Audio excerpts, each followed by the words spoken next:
Qabel il-festa tal-Għid, billi kien jaf Ġesu li waslet is-sija tiegħu biex jgħaddi minn din id-dinja għand il-Missier, u li kien ħabb lil tiegħu li kienu fid-dinja ħabbhom għall-aħħar. Kienu qegħdin għall-ikel.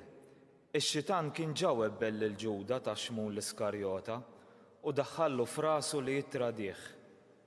Ġesu kien jaf li l-Missier taħ kollox fideh u li hu kien mingħand Alla u kien sejjar għand Alla. Qam minn fuq il-mejda, neħħa l-mantar minn fuqu, ħafar dal u rabtu ma' qaddu. Imbagħad ferra l-ilma fil-lembija u beda jaħsel saqajn id-dixxipli u jixxuttaħħomlhom bil-fardal li kellu ma' qaddu. Mela wasal fuq xmum Pietru u dan qallu: Int mulej taħsil li saqajja? Ġesu jieġbu: Inta lissa ma tafx qiegħed nagħmel jien, tifhmu aktar il-qudiem. Qallu Pietru: Ma jkun qatt li inti taħsil li saqajja. Wieġbu Ġesu: Jekk ma naħsillekx saqajk, ma jkollokx taqsam miegħi. Qallu xmum Pietru: Mulej, mhux saqajja biss, imma jdejja u rasi wkoll. Qallu Ġesu: Min hu maħsul m'għandux għalfejn jinħasel kollu, ħlif saqaħ, għax hu kollu kemm hu nadif, u intom indaf, imma mhux il-koll.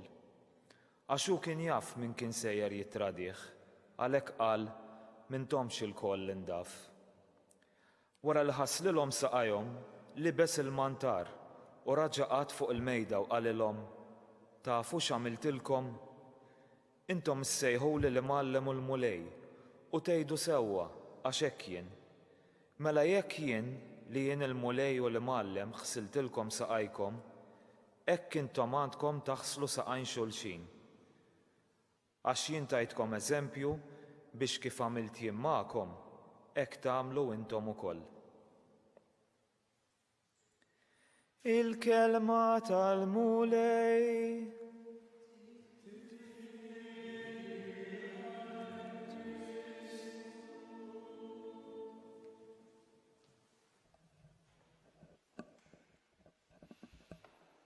Jiena tajtkom eżempju. Illum għalhekk iltqajna biex niċċelebraw u nfakru dan l-eżempju. Jiena tajtkom eżempju. Biex kif ħabbejtkom jien, kif għamilt jien magħkom, hekk intom tagħmlu lil xulxin. U jekk iridu nassru l-eżempju ta' Ġesu f'kelma waħda, m'hemmx kelma aħjar mill-kelma imħabba. L-Apostlu missierna meta jitkellem fuq il-fidi, it-tama, l-imħabba, jgħid l-ikbar hija l-imħabba. Jallimna wkoll li fl-imħabba hemm il-milja tal-liġi u l-profeti, ta' dak kollu li Alla jixtieq jgħidilna, jixtieq jarrafna dwaru innifsu u jixtieq jallimna. L-Apostlu San Ġwan, dak li bħallum qiegħed sidru rasu fuq sider Ġesu, jgħidilna Alla huwa imħabba. Jiena tajtkom eżempju. Ir-rit tal-ħassil tar-riġlejn li aħna niċċelebraw f'ċirkostanzi normali, din is-sena maħniex se niċċelebrawh bħala rit, imma bżonn ngħixuh fis-sinifikat profond tiegħu. Nixtieq l-ewwel nett insellem il-kull min qiegħed isegwina, imma l-ħsieb tagħna il-koll kemm aħna imur lejn dawk kollha li qegħdin fl-isptarijiet tagħna, fl-istituzzjonijiet residenzjali tagħna, id-djar tal-anzjani, iċ-ċentri tar-riabilitazzjoni taż-żgħażagħ tagħna, il-faċilità korrettiva ta' Kordin. F'dawn l-ambjenti kollha hemm nies li qed jagħtu ħajjithom biex ikunu mhux biss garanzija ta' sikurezza, imma wkoll eżempju ta' mħabba konkreta. Intom taqblu miegħi kull min qiegħed isegwini li llum il-ħsieb tagħna jmur b'mod partikolari lil kull min qiegħed jagħti semu fl-Isptar Mater Dei u fl-Isptar Ġenerali ta' Għawdex biex il-pazjenti jkollhom il-kura neċessarja u nixtieq li din l-Ewkaristija li fiha nfakru l-għotja ta' Ġesu tkun ukoll għajn ta' faraġ u qawwa għal kull wieħed u waħda minna. Illejla aħna nieqfu fl-adorazzjoni ta' Ġesu li bħallum waqqaf il-misteru kbir u s-sagrament li żjetoli tal-Ewkaristija. Għamlu dan b'tifkira tiegħi. U waqqaf is-saċerdozju propju b'din il-kelma għażiża. Aħna magħżulin mhux għax aħna iżjed bravi jew iżjed qaddisin, imma b'misteru tal-ħniena u l-paċenzja kontinwi tal-mulej. Magħżulin biex lil poplu ta' Alla noffru l-Ewkaristija. Qegħdin ngħixu fi żminijiet meta aħna s-saċerdoti ma nistgħux inwasslu l-Ewkaristija kif nixtiequ lill-poplu tagħna. Illum lil poplu qegħdin nistidnuh jingħaqad magħna b'mod spiritwali permezz tal-mezzi ta' komunikazzjoni soċjali.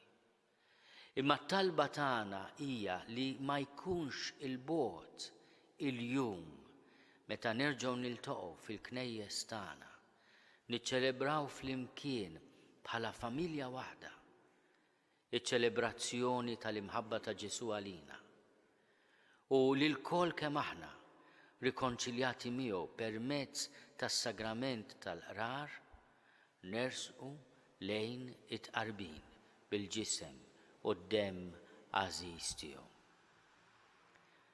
Nitolbu lil mulej illum li jfakkarna fl-eżempju tiegħu u li dak li ma nistgħux nagħmlu fir-rit tat-tifkira tal-ħasil tar-riġlejn insarfuh billi nieħdu ħsieb xulxin kontinwament u b'mod speċjali ma ninsew qatt dawk li fostna għandhom l-ikbar bżonn.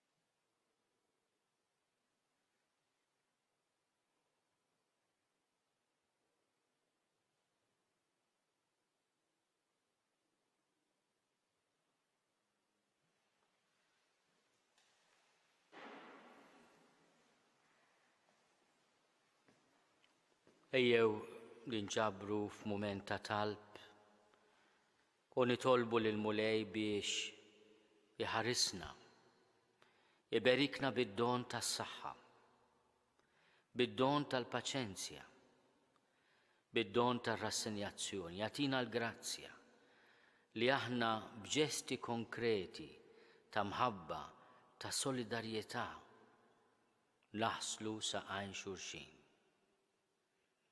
Kulħadd jagħmel talba personali f'qalbu.